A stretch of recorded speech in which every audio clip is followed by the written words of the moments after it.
ঘরছাড়া তৃণমূল কর্মীদের বাড়ি ফেরালো বিজেপি নেতৃত্ব। দুর্গাপুর ইস্পাত নগরীর বিদ্যাসাগর পল্লীর বাসিন্দা 4 তৃণমূল কর্মী বিজেপি জেতার পর সন্ত্রাসের অভিযোগ তুলে ঘরছাড়া হয়েছিলেন। এবার সেই ঘরছাড়া তৃণমূল কর্মীদের বাড়ি ফিরিয়ে মিষ্টি খাওয়ালেন বিজেপি নেতৃত্ব। বিজেপি জেতার পর তৃণমূল কর্মীরা রাতারাতি বিজেপি সেজে ঘুরে বেড়াচ্ছে, আর অশান্তির আগুনটা জ্বলছে ঠিক এই জায়গা থেকে। অভিযোগ দুর্গাপুরের বিজেপির 4 নম্বর মণ্ডলের সভাপতি প্রসেনজিৎ করের। 4 তারিখে যখনই পালাবদল ঘটলো তখন কিছু টিএমসির লোক তারা আবির মেখে গেরুয়া টিকা লাগিয়ে তৃণমূলের লোককেই ঘরে দিকে পিটাচ্ছে, বোম মারছিল, আবার কিছু সন্ত্রাস তৈরি করেছিল এই এলাকার মধ্যে। কারণ এরা যাদের বাড়িতে করেছে তারাও 2021-এ প্রচুর বিজেপি কর্মী ঘরে আঘাত করেছে, তাদের ঘর ভেঙেছে, তাদেরকে ঘরছাড়া করেছিল। কিন্তু যখনই শুনলাম যে যারা উঠতি বিজেপি এরকম করেছে, যার মধ্যে বিজেপির কেউ জড়িত নয়, তখন শোনা মাত্রই এখানকার যারা আমাদের কার্যকর্তারা যারা আছেন তারা যখন এই কথাটা আমাকে বললো, সাথে সাথে আমি ওনাদেরকে বললাম যে আপনারা কাজ করুন, ওনাদেরকে ফোন করুন, ফোন করে ডাকুন, ডেকে ওনারা সব পালিয়ে গেছিলো। কিন্তু ওদেরকে বললাম যে আপনারা ফিরে আসুন।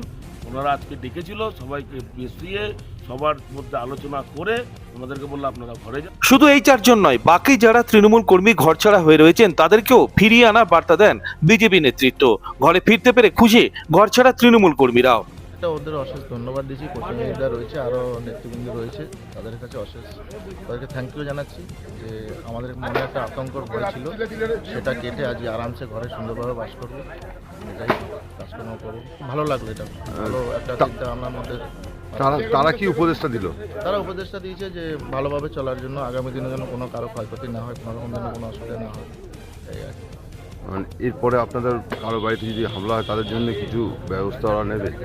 না, কারো বাড়িতে হামলা যেন না হয় এটাই চাই। আর যারা করছে তারা হয়তো জেনে বুঝে করেনি, যেটা যা হয়েছে এটা নিয়ে আমাদের কোনো দুঃখ নেই। এটা আমি আনন্দ পেলাম যে যেভাবে আতঙ্কে ছিলাম সেটা এখন আরামসে বাড়িতে সুন্দরভাবে থাকবো, এটাই আর কি। বঙ্গে ভোট যুদ্ধে গেরুয়া ঝড় আছড়ে পড়েছিল, আর এরপর থেকেই বিজেপির বিরুদ্ধে ভোট পরবর্তী হিংসার অভিযোগ তুলে সরব হয়েছিল তৃণমূল নেতৃত্ব। শক্ত হাতে হাল ধরে রাজ্য বিজেপি নেতৃত্ব। সদ্যজয়ী বিজেপি বিধায়করা এরপর তৎপর হয় এই অশান্তি রুখতে। এরই দৃষ্টান্ত স্বরূপ কোথাও দখল হওয়া তৃণমূল পার্টি অফিস ফিরিয়ে দেওয়া অথবা ঘরছাড়া তৃণমূল কর্মীদের ঘরে ফেরানোর উদ্যোগ নেয় বিজেপি নেতারা। দুর্গাপুর থেকে অনুরাধা সেনগুপ্ত রিপোর্ট, খাঁটি খবর।